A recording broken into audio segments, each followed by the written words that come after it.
존경하는 선배님들 그리고 같이 일하던 동료 여러분들하고 같이 이 문제를 제가 말씀드리게 된 것은 개인적으로 큰 영광입니다. 실은 그 유석열 교수께서 저보고 이 주제에 관해서 발표하겠는데 그래서 중요하기도 하지만은 저는 이건 어떤 소명의식으로서 제가 발표해야 된다는 생각을 가졌습니다. 약간 그 지식이 있지만 이렇게 깊게 들어가는 연구를 해야 될 필요성이 있다는 이런 생각이 들었기 때문입니다. 이 장관님, 김성환 장관님 축사에 보면은 우리가 이만희 전령을 받아들였고 탈북자를 받아들였는데 전혀 문제가 없다는 식으로 해서 우리 정부나 외교부가 전혀 이 문제에 대해서 문제가 없다는 이런 분위기로 말씀하셨어요. 그에 비해서 우리 존경하는 김영규 회장께서는 문제를 제기하셨어요. 지금처럼 소극적으로만 대처해도 괜찮은가? 저는 김영규 회장께서 제기한 문제점이 저는 전적으로 옳다고 생각하기 때문에 그래서 제가 소명의식을 가지고 이 문제를 발표하게 되었습니다. 근데 제가 발표하는데 저 혼자 할 수 없기 때문에 제가 반영하는 여기 윤현 이사장님이 계시는데 북한인권시민연합 이사장님이고 지난 3월 달에 캐나다 정부가 제정한 존 디텐 베이커 인권옹호상 첫 번째 수상기관이 됐습니다. 그동안 국제기회를 하면서 전 세계적으로 북한 인권에 대해서 애드버커시를 했고 그것이 인정을 받았던 겁니다. 그래서 거기에 참여한 우리 그 간사들이 제가 만든 발표문에 기본적인 자료를 좀 다 수집을 했는데 저쪽 뒤에 앉아 있습니다. 그래서 그런 그 합작의 노력을 가지고 제가 오늘 발표를 하게 됐습니다. 특히 저는 이 의미가 있는 것은 북한이 남한의 공산주의 운동을 할 때 교사 1명을 포섭을 하면은 학생 100명을 얻는 거라 말씀드립니다. 목사나 이런 종교인을 1명을 얻으면 1000명을 얻는 거다 마찬가지다 이렇게 얘기를 하는데 제가 오늘 말씀드린 것이 여기 계신 동료들한테 설득이 된다면은 저는 10,000명의 한 1인당 10,000명을 설득할 수 있는 우리 이 북한 인권 문제에 대한 그 응원자를 얻는 데는 이런 생각을 가지고 여기에 임했습니다. 이 앞에 굉장히 중요한 윤영관 장관이 발표한 여기에서도 결국은 중국 문제에 가서 관계가 됩니다. 오늘 제가 발표하는 재정 탈북자 문제를 어떻게 할 거냐 굉장히 어려운 문제입니다. 이 문제를 가지고 중국을 어떻게 우리가 이 설득을 하든지 압박을 하든지 이 노력을 어떻게 해야 될 건지 그거에 대한 방법론을 제가 설명을 드리게 되겠습니다. 앞에 말씀드린 한 얘기 중에서 제가 개인적으로는 김정일 사망이라든지 건강이 이상하게 되면 북한은 점진적인 우리 남한하고 통일보다는 극변 사태에 빠질 가능성이 있고 그거에 대한 굉장히 우리가 준비를 많이 해야 된다는 그 개인적인 생각을 가지고 있습니다. 시간이 좋아지면 제가 개인적으로 하는 21세기 국가발전연구원에서 10월 21일 날 대한상공회의소에서 오후에 북한 급변사태 시 치안 확보를 어떻게 할 것이냐 독일하고는 어떻게 다를 거냐 그거에 대해서 저희들이 세미나를 하게 되는데 관심이 많으시니까 좀 참석해 주시면 감사하겠습니다. 본론 들어가겠습니다. 지금 중국 특히 이 동북부에는 5만 내지 10만 명 정도 추산되는 탈북자들이 있습니다. 여성들이 한 70% 정도 되는데 그 여성들이 팔려왔건 또는 결혼을 했건 중국 남성들하고 그 결혼이나 이런 관계를 가지고 거기에서 출생하는 아이들이 있습니다. 근데 중국은 이 사람들을 거기에서 체류하게 인정을 하지 않는다. 그러니까 발견되면 체포를 해서 북한으로 보내는 거죠. 그렇게 되면은 그 대강 그 결혼 상대인 중국 남성들은 그 사회에서 가장 경제력이 약하기 때문에 그 아이들을 부양할 수가 없어요.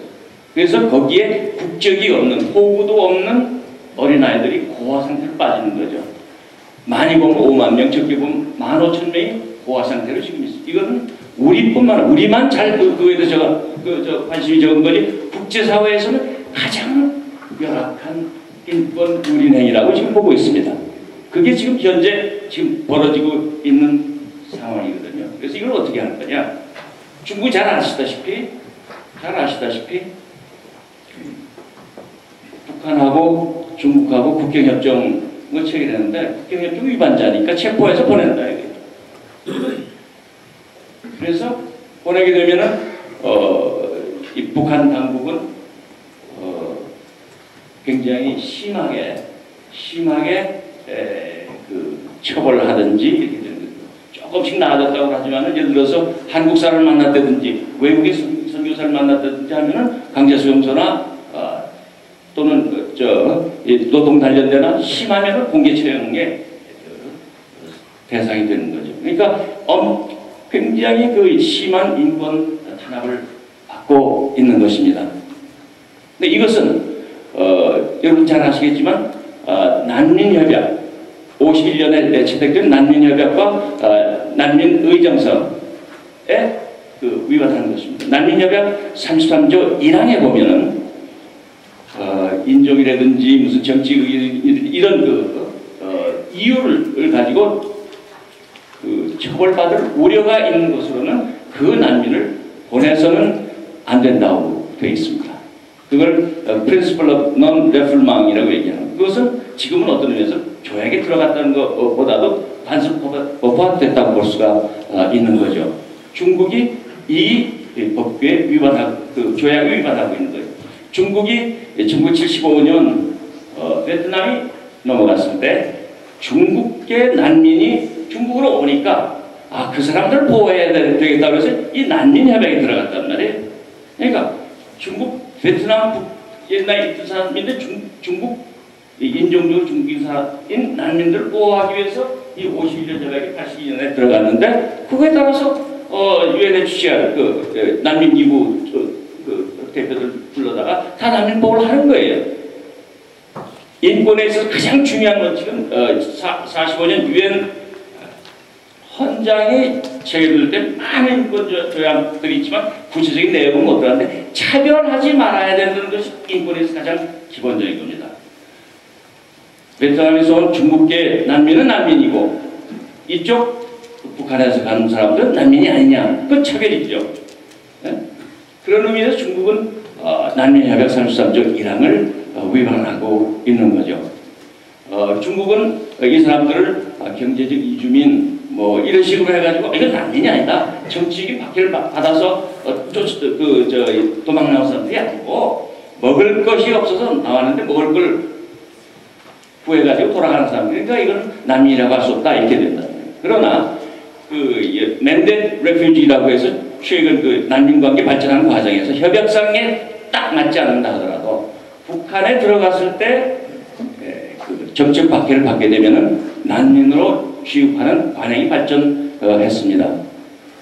그 하기와라 료가 쓴 책에 의하면은 1995년에 한 300만 명이 굶어 죽었는데 주로 한경북도 지역에서 많이 굶어 죽었습니다. 잘 아시겠지만 북한에는 핵심 계층 한 30%, 그 다음에 적대 계층 30%, 40%의 중간 봉요 계층이 있습니다.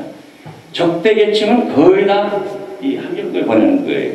그래서 95년에 식량난이 있을 때 해외에서 식량이 원조가 들어오면 함경도 지방은 아예 보내질 않았어요. 거기에는 적대 계층이 있으니까 굶어 죽어도 된다는 거예요.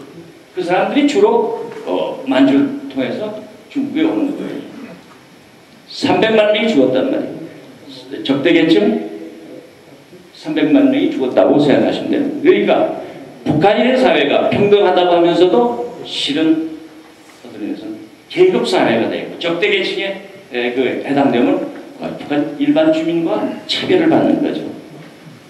그러한 이유 때문에 그 경제적 이중이 생겼기 때문에 그런 북한에서 차별되기 위한 인권 유린에 의해서 생긴 그런 사람들이고, 중국이 체포해서 데려갈 때 그 사람들이 정책 박해를 받는다면 그것은 난민협약 33조 1항에 해당돼 가지고 중국이 그 규약을 위반하는 거죠. 제가 통일부 차관 되기 전에 96년 7월, 8월 정도 그 두만강 지역을 간 일이 있었습니다.